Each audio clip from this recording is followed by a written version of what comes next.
Ik ben Alette André en ik ben de Zuid-Azië-correspondent van de NOS. Vanuit mijn standplaats New Delhi had ik vanmiddag een interview met Suhail Shaheen. Dat is de woordvoerder van de politieke tak van de Taliban. Vanuit Doha in Qatar staat hij de internationale pers te woord. Ik sprak hem via Skype en bevroeg hem over een aantal thema's. Daarvan ga je nu een aantal fragmenten zien. So we do know people personally who have received letters which were signed by Taliban threatening them and their family. Yesterday also there was a report circulating in media from the UN intelligence confirming or stating that there is a target list of such people. So when we're hearing these stories, what reasons do we have to believe your words? Because we are not seeing the actions to protect these people or to prevent that they will be hurt. What I am saying is the policy. This policy I am telling you right now, and also we have issued officially the statement. So this is the policy. Now about incidents, there may be our opponents doing things, giving threatening letters to these people in order to terrify them, in order to scare them. For that, we have set up special teams to prosecute this, to monitor the situation. So anyone, a foot soldier who is doing something against this policy, he will be detained and prosecuted. And also those of our opponents who are doing this in order to give us a bad name and to mislead the opinion of the world against us, that they are not abiding, we are not abiding by our orders, they will also be detained and prosecuted and also shown to the world. Okay, because so far there are a lot of people, and not just the international community, but also Afghan people who are going to the airport. There are a huge amount of people at the airport saying that they want to leave the country. So they are very scared. What will you do to gain their trust? The trust is that I am saying, explaining to you our policy, that there is no revenge on anyone who are working with the foreigners in the past. And they should remain here in Afghanistan and should contribute to the reconstruction of the country, and they can lead their normal life. There will not be any risk to their property owner in life. That is what I'm saying. Now, there also seems to be a difference, or at least confusion, between what was promised in the press conference and what we hear and see in different provinces, and sometimes even Kabul. For example, in the press conference, it was said regarding the dress code for women that they don't have to wear a burqa, only hijab. So. Yes. The Afghan women I know that I speak to, they say hijab means the coverage of their hair, but not their face. Whereas we hear that from some regions, the coverage of face has been enforced already. So what can you say? Is this true? And can you clarify what is the expectation regarding dress code of both men and women? For example, the lady doctors, they are doing their job right now with their face not covered. And the anchors, the journalists, they are performing their job with their face not covered. So this is already practically being done in other departments.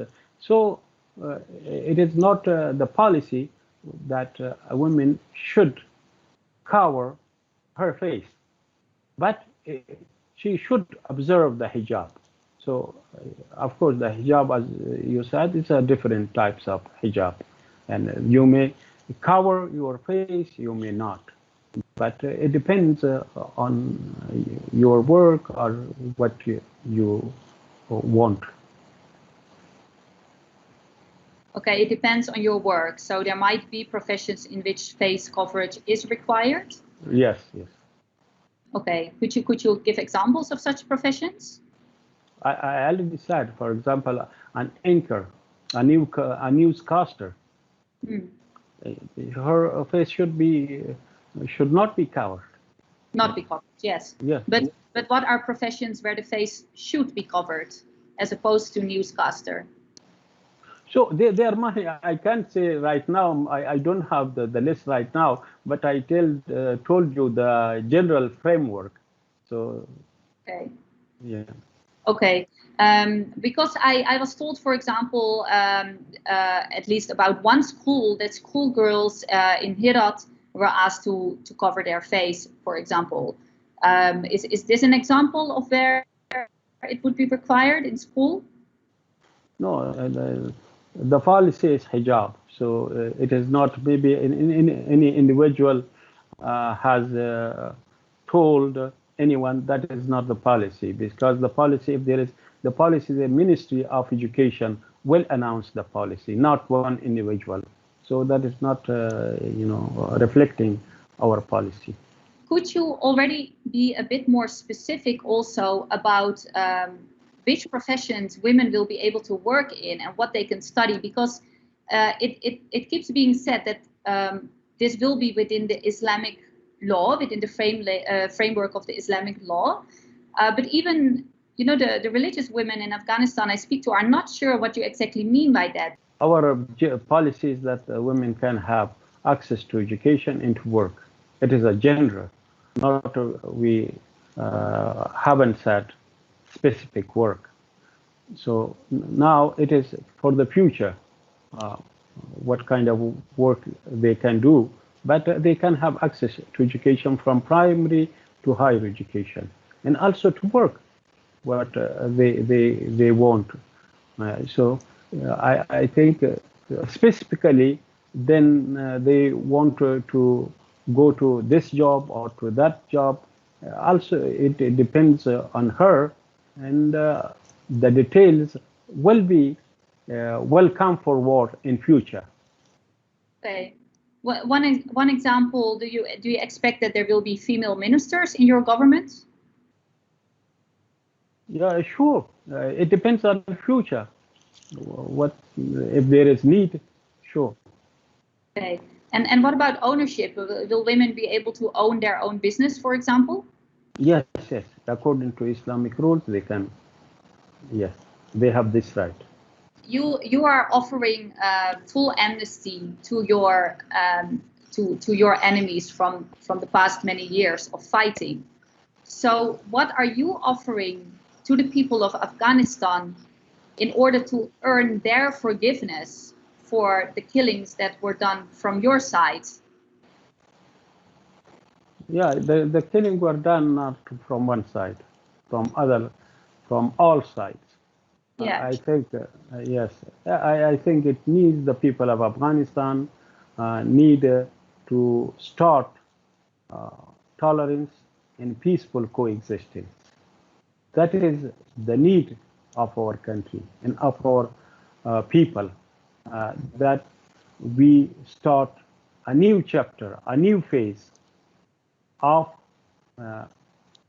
unity, national unity, brotherhood, and work together as Afghans for the interest of our people and our country, to say goodbye to fighting and bloodshed and destruction forever. Je merkt, deze man is getraind in media en laat niet het achterste van zijn tong zien. Gedurende het hele interview wil hij laten merken dat de Taliban zijn veranderd en dat veel macht onder hun bevindt. Maar wel steeds met de nadruk op binnen de grenzen van de islamitische wetgeving. En wat die grenzen precies zijn, dat is niet duidelijk. Daar krijgen we geen helder antwoord op. Ook zegt hij steeds dat de tijd sommige dingen moet uitwijzen. Veel moet dus nog besloten worden.